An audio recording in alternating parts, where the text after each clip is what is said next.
Hello everyone.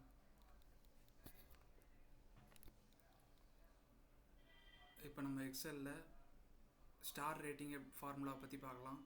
For example இங்கே 3 கொடுத்தோம்னா 3 star வரும். இங்கே 5 கொடுத்தோம்னா 5 ஸ்டார் ஃபில் ஆகிடும். ஃபஸ்ட்டு இதை எரேஸ் பண்ணிக்கலாம். ஈக்குவல் டு ரிப்பீட் ஃபங்க்ஷன் தான் யூஸ் பண்ண போகிறோம். டெக்ஸ்ட் ஆர்குமெண்ட்டில் யூனிகோட் கேரக்டர்ஸ் வர்றதுக்கான ஃபங்க்ஷன் யூஸ் பண்ணலாம். யூனிகார்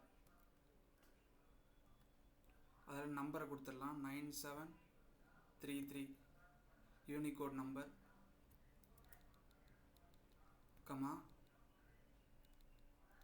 நம்பர் ஆஃப் டைம்ஸ் எத்தனை வாட்டி ரிப்பீட் பண்ணணும் ஸ்டாரை. ஃபார் எக்ஸாம்பிள் இந்த ஃபங்க்ஷனை இப்படி செலக்ட் பண்ணி பார்த்தீங்கன்னா அந்த ஸ்டார் தெரியும் மேலே, ஃபில்டு ஸ்டார். இது எத்தனை வாட்டி ரிப்பீட் பண்ணணும் அப்படிங்கிறது ரேட்டிங் இருக்கக்கூடிய செல்லில் இருக்குது.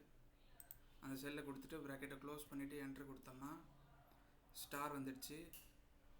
இப்போ இது அப்படியே ஃபில் பண்ணலாம். Ctrl D கொடுத்து ஃபில் பண்ணிக்கலாம். Fill down. இப்போ ஃபார் எக்ஸாம்பிள் இன்னொரு ரிப்பீட் ஃபங்க்ஷனை கம்பைன் பண்ண போகிறோம். நம்மளுக்கு அவுட்லைன் ஸ்டார் வேணும், ஃபில் பண்ணாத அன்ஃபில்டு அவுட்லைன் ஸ்டார்.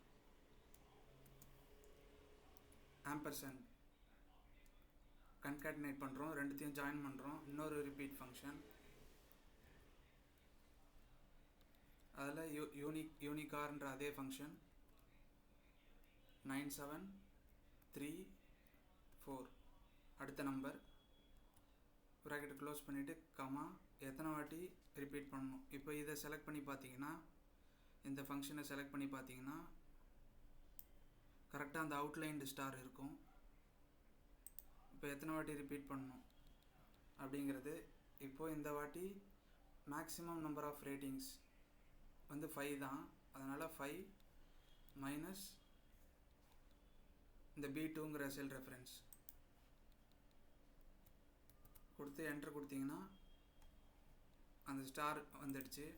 இப்போது Ctrl Shift டவுன் ஆரோ கொடுத்து Ctrl D கொடுத்து ஃபில் பண்ணிங்கன்னா அவுட்லைன்டு ஸ்டார் வந்துடுச்சு. ஃபார் எக்ஸாம்பிள் இங்கே 5 இருக்கிறதுனால 5 ஸ்டாரும் ஃபில் ஆகிருக்கு. இங்கே ஃபார் எக்ஸாம்பிள் 2 கொடுக்குறோன்னா 2 கொடுத்து என்ட்ரு கொடுக்குறோன்னா 2 ஸ்டார் ஃபில் ஆகிடுச்சு. மறுபடியும் இது 5K மாற்றிக்கலாம். இப்போ 5 ஸ்டார் ஃபில் ஆகிடும்.